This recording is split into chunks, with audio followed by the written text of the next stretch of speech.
The naughty boy. On the edge of a lonely marsh, beside a hillside, was a small cottage in which lived a widow and her 6-year-old son. The place was lonely, for there were no neighbors for miles around. And at night there were strange noises, for in the marsh lived elves and fairies.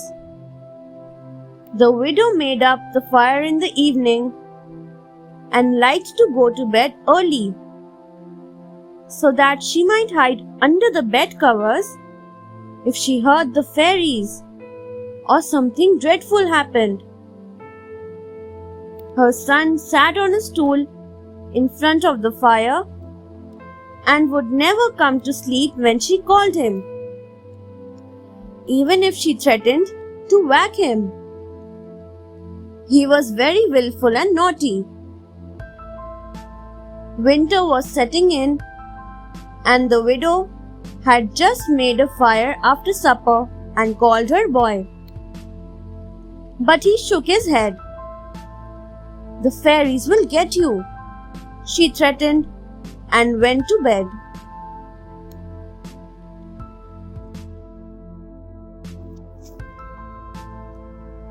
A lesson. The boy sat beside the fire when he heard a rustling sound in the chimney, and down tumbled a tiny fairy. "Who are you?" he asked. "My own self," replied the cheeky little fairy.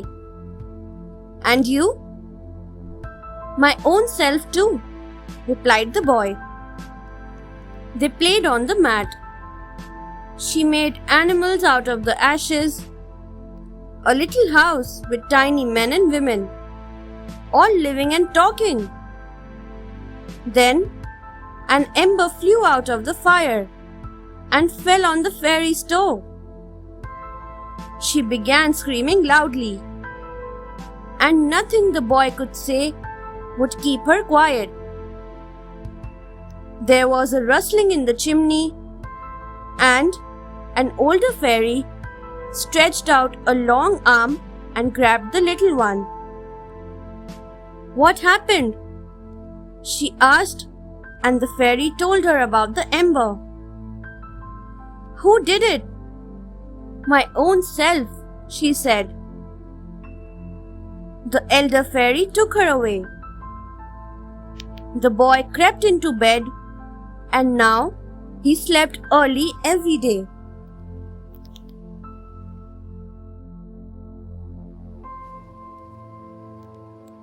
The Lonely Child. An old nobleman lived in a large mansion, where he mourned for the death of his beloved daughter so much that his beard grew long. It got caught in the cracks on the floor, and his tears cut a groove so that it became a stream.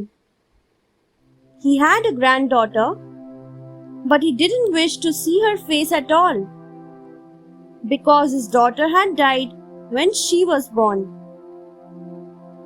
She was completely neglected and unloved, except by her old nurse, who gave her scraps to eat from the kitchen and stitched up rags to make a dress for her. The servants also laughed at the poor girl and called her Tattercoats. Her only friend was a little gooseherd, who played a pipe sweetly, and she forgot all her sorrow, dancing merrily to the music. One day, the nobleman was invited for a ball at the king's castle. The prince was to select a bride.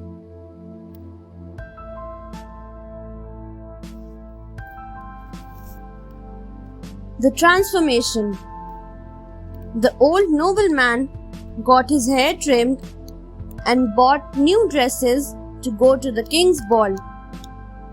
But when the nurse begged that the little girl may be taken too, she was sent away rudely. Tattercoats ran to the gooseherd to cry her heart out He played upon his pipe and she danced, forgetting her grief. The prince rode by and stopped, charmed by the music. And watching Tattercoats, he fell in love with her. He told her to come to the ball at midnight, dressed exactly as she was, with the gooseherd and his geese.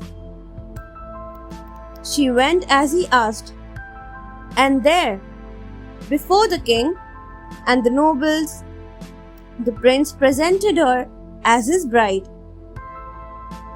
The gooseherd's pipe was heard, and her dress changed into a beautiful gown, gleaming with jewels.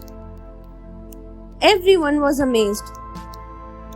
No one saw the gooseherd ever again, and the old nobleman returned to his mansion. But Tattercoats and the prince were very happy. Thanks for watching. Do like, share, subscribe to Sahil Book House.